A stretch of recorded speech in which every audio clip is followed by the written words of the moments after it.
Aloha, Turkish Films with Daily Chess Analysis, Episode 13. I was just looking over the game that I played earlier today, and here's the analysis. So we got d4, d5, c4, e6, Queen's Gambit declined, fantastic. This is all normal, and I played g3, which tries to get into some Catalan type lines, where I get a really strong bishop here, and really kind of wreak havoc on his queen side. And there's a lot of lines that I know where he takes this pawn. Here he didn't, and often my opponents haven't been. He played knight c6. And there's a sort of a similar line where knight c6 is played, where after dc4, bishop g2, a6, castles, then knight c6 comes. And that gets met by queen to a4. But this is a little bit different, but I just continued playing like normal, bishop g2. He put his knight on e4, and when he made this move, I knew it wasn't so good. One, because in normal theory, as I've seen it, the knight doesn't do a whole lot here. The knight isn't really needed here. It often kind of protects the king side and holds fast the center. It's not really supposed to benefit from the center being the way it is so much. So I knew this move wasn't very good, and I thought for a couple seconds, should I attack this knight? What should I do? But then I thought, no, it's not very harmful there, so I'm just going to castle.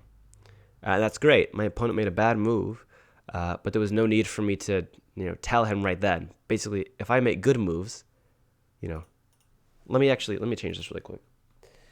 If I make good moves, castling, bishop g2, my knight's here, good moves, and he's making bad moves, in the end, I'm going to be better. And we can see already I'm better after castling. He played bishop e7, which is a fine move, and for some reason I forgot the whole thing I just told you guys about ignoring him. And so I took this pawn. And I really never take this pawn because you're gambiting the c pawn. So to take, it's kind of like, why didn't I take to begin with? Why did I wait till now to take? And there's not a benefit to me taking. You can see the difference. The move that's right in this position is to continue with that plan I just said of just ignoring this knight. You play b3, getting ready to maybe develop your bishop to a good square.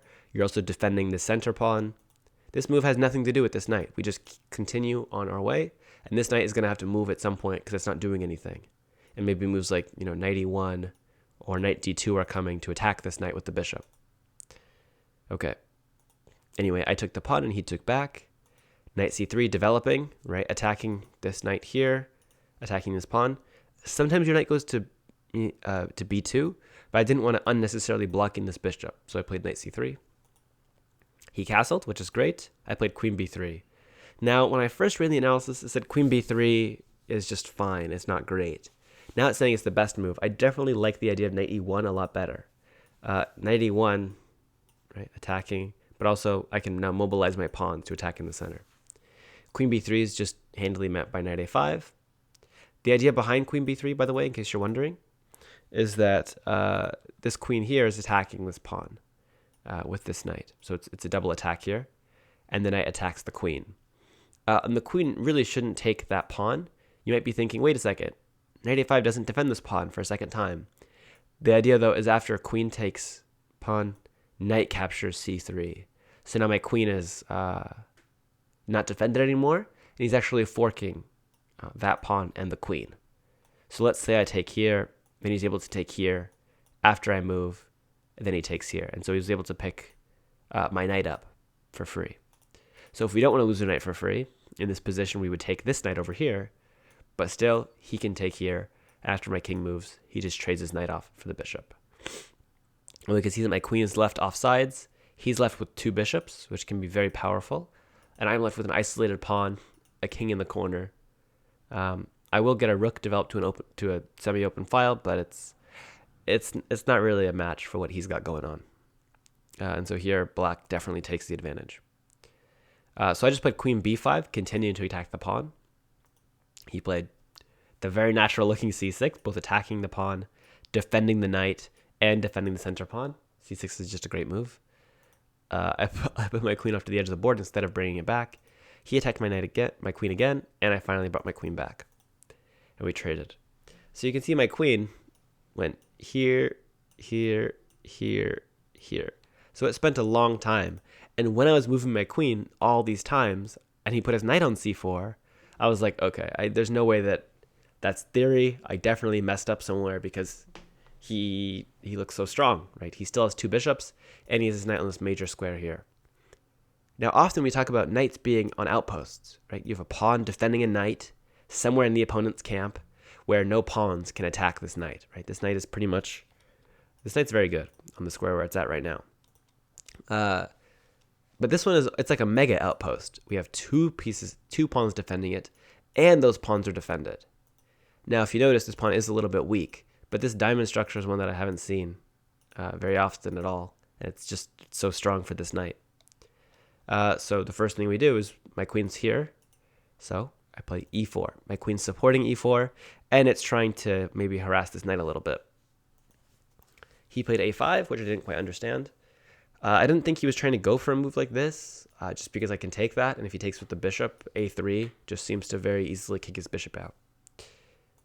I took, which decidedly isn't very good. I should be focused on how good this knight is and getting rid of it. My knight's not doing a whole lot. His knight is doing a lot, so trading it off would benefit me more than it would him. Okay, he took back. And to be honest, in this position, I was quite happy because I saw that, hey, he has 2 pawns which are both undefended, and these pawns are defending the knight. So if I can get rid of these pawns or put pressure on these pawns, I'm also putting pressure on this really good knight that's in my camp. So that explains rook b1, right? Trying to put pressure here. It's just easily met by this move. I played rook e1 now, developing my other rook to the center. And again, the computer's like, just trade that knight off, sir. Your knight's so much worse than his. Just take his. He played g6, which is a move that I had seen. And the idea behind g6 is really good. It's the old skewer, taking out the exchange here.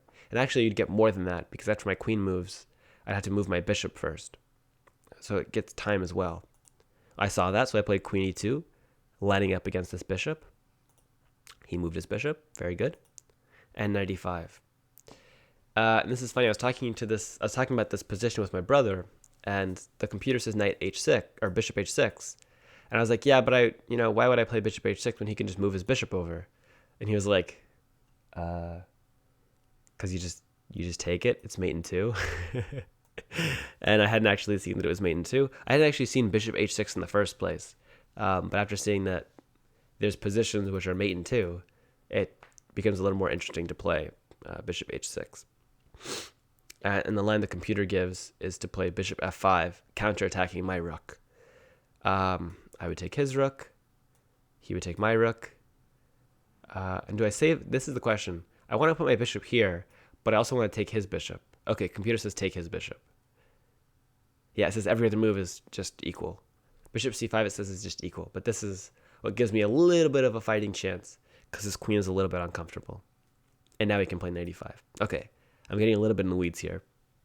But knight e5, it exposes an attack on one of his weak pawns. It also tries to trade off that knight.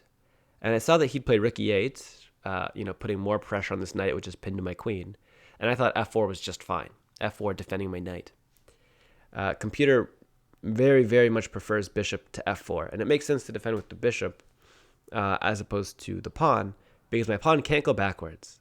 And my bishop could. Also, if I move my knight, my bishop's actually attacking the rook that's behind it. He played bishop g7, which is definitely what I expected. And I played queen f3, getting off the pin and also double attacking the central pawn. I guess he didn't see his central pawn was attacked, so we traded. He played king f8, which is a blunder. I also thought bishop e6 was better, just to trade off bishops. And here was a terrible, terrible move. So right after I made this move, you can even go back and look. I was very upset at myself for not taking this guy here. It's pinned to the rook, so we can't take back. And I'll show you the line that ensues. Here, here, here. This doesn't do anything for him, really. So he should just go here. And I can take back the exchange if I want. It actually recommends rook captures b5, because this is going to be a pin for a while now, and there's no reason for him to get rid of that pin anytime soon. And after rook b5, bishop b5. I'm just going to end up being up the exchange. You can see that these guys are just exerting some major force here on the king. And I missed that. So instead of taking this, I saved my knight to d3. And that takes it from a +8 advantage for white, right? I'm winning like the exchange and often I'm winning pieces, and it's very bad for him. Now it's just basically equal, 0.3. Okay, and we traded. I played a4, which I think is, it's fine. And I thought, hey, this is a pretty nice pawn. We traded here, and I defended my pawn. And now we're going to fast forward a little bit, and you're going to see that I start to make a few errors here. The first error comes with bishop captures f8 because I failed to see his intermezzo, his in-between move of knight captures d4, winning a pawn. Notice that I have 2 pieces attacked. So it's the same situation before where I'm losing my bishop because I took his bishop, but now he also was able to win a pawn. Bishop b5 is the wrong idea because it trades more pieces, and his bishop is going to more easily be able to target my pawn than I am going to defend it. And here was my last chance. You can see here I'm still winning by 2.7. And you might be thinking, what do you mean 2.7? You're only up 1 pawn. And maybe it's advanced, but the bishop is defending, the entrance to the queening square, right? And here's my really bad error. So my idea was knight c2 to knight d4, defending this pawn and giving me time to bring my queen in, or my king in, to hopefully do something and help it out. The computer recognizes that as just way, way, way too slow, and instead says, you're only 3 squares from queening, and your knight can go here and defend the queening, the entrance to the queening square. So the bishop will have to give itself up. So in playing knight c2, I deprived myself of the opportunity to play knight to d3. It doesn't really matter what he does. Let's say he tries to attack the pawn. I can push the pawn. He realizes that that's kind of a threat, so he goes back. Now I can play knight to c5, which defends the square. This move's unstoppable. He's got to take it. I take with my knight, and I'm up a piece. So that's why in this position, the computer's like, yeah, you're up a piece, basically. This one here, because he's got to give up his bishop for the pawn at some point. And it's just too good. Just too good for me. But I played knight c2, which is kind of a brain fart. Okay, I continue with my plan. Not a particularly good plan. He attacks this pawn, so I decided to hang this pawn. It was just an accident, I didn't see it. And I thought that it didn't matter if I played king e4 or h3 first. Obviously, playing h3 first hangs a pawn, and playing king e4 first means that I'm closer to cutting his king off to defending his own pawns. He takes, I take, and in this position, it's just a draw. There's nothing either one of us can do. So we end up trading all the pawns. Very uneventful. 3-move repetition, and it's a draw. So quite upsetting, honestly, that I had, such a good position here. If I had played bishop captures knight earlier on, I would have been +8. I missed that opportunity. I got back up to +4, and then gave it away by taking that bishop and losing a pawn, just completely unnecessarily. I still had an advantage that I could have done something with, maybe, but then I just decided to hang on a pawn, and the game's just a draw from there forward. So I played 96.6%, not at all bad. I'm still upset about the results of the game, but 96.6 is not bad. And he played 96%, good for him as well. So this was a Queen's Gambit declined. D30 is the outline. And you can see here how good we were with each of the moves. I was good with most of my pieces. My bishop moves and my knight moves were horrible. So I should have taken there. My knight went to c2 instead of going to d3 to win his bishop. I just got to familiarize myself with more of these patterns. We can see the book move. The move that we ended the book with was when he played knight to e4, which was an inaccuracy. Okay, everybody, thank you so much for watching. I hope you enjoyed the video. And as always, stay Turkish. Ciao.